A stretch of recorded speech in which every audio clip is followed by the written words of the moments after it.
السلام علیکم جماعت ناہم، امید ہے آپ لوگ خیریت سے ہوں گے، گھروں میں ہوں گے۔ رمضان کا پہلا عشرہ چل رہا ہے۔ آج آپ کو پتہ ہے کہ پہلے عشرے کا آخری روزہ ہے۔ ہم اپنے لیکچر کی طرف آنے سے پہلے ایک دفعہ مل کر پہلے عشرے کی دعا پڑھ لیتے ہیں۔ بسم اللہ الرحمن الرحیم، رب اغفر وارحم وانت خیر الراحمین۔ آج ہمارا لیکچر نمبر 11 ہے۔ آپ کو یاد ہوگا ہم نے امتحان سبق پڑھا تھا۔ امتحان کا مطلب ہوتا ہے آزمائش۔ ہم نے اس کی مکمل مشق کی تھی۔ مصنف اس کے مرزا ادیب ہے۔ مرزا ادیب آپ کو اس سبق میں یہ بتانا چاہتے ہیں کہ امتحان جیسا بھی ہو اس کے لیے محنت ضروری ہے۔ جب ہم لاپرواہی کا مظاہرہ کریں گے تو ہماری کوئی امداد غیبی، کوئی اس قسم کی مدد نہیں ہوگی جو ہمیں کامیابی دے سکے۔ تو آج ہم نے اس کی عبارات کی تشریح کرنی ہے۔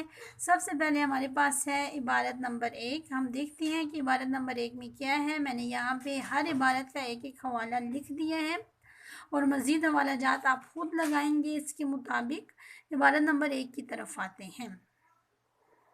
عبارت نمبر 1 آپ کے سامنے ہے کہ لوگ امتحان کے نام سے گھبراتے ہیں لیکن مجھے ان کے گھبرانے پر ہنسی آتی ہے۔ آخر امتحان میں ایسا کیا ہوتا ہے؟ فعل جب پاس، یہ پوری عبارت آپ کے سامنے ہے۔ اس کی مشکل الفاظ کے معنی دیکھیں۔ حواس ہوش کو کہتے ہیں، مختل پریشان کو کہتے ہیں، رتی برابر ذرا سا، دل سیر نہیں ہوتا، جی نہیں بھرتا۔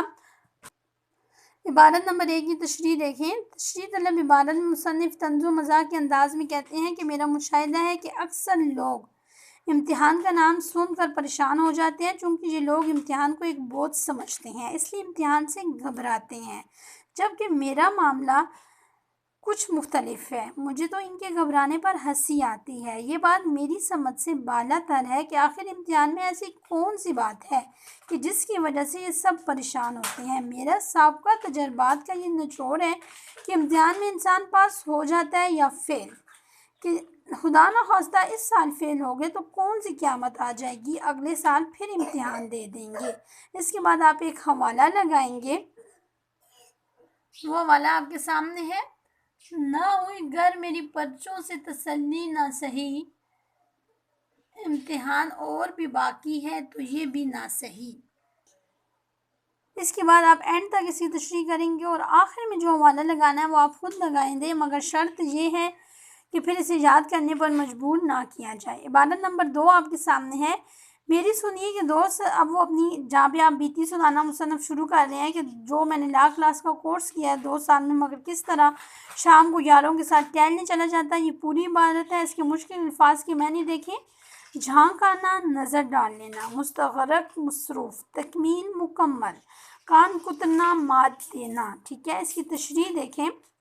تشریح طلب عبارت میں مصنف کہتے ہیں کہ والد صاحب کی خواہش تھی کہ میں قانون کی تعلیم حاصل کروں، چنانچہ میں نے اپنے والد صاحب کی خواہش کا احترام کرتے ہوئے قانون کی کلاس میں داخلہ لے لیا۔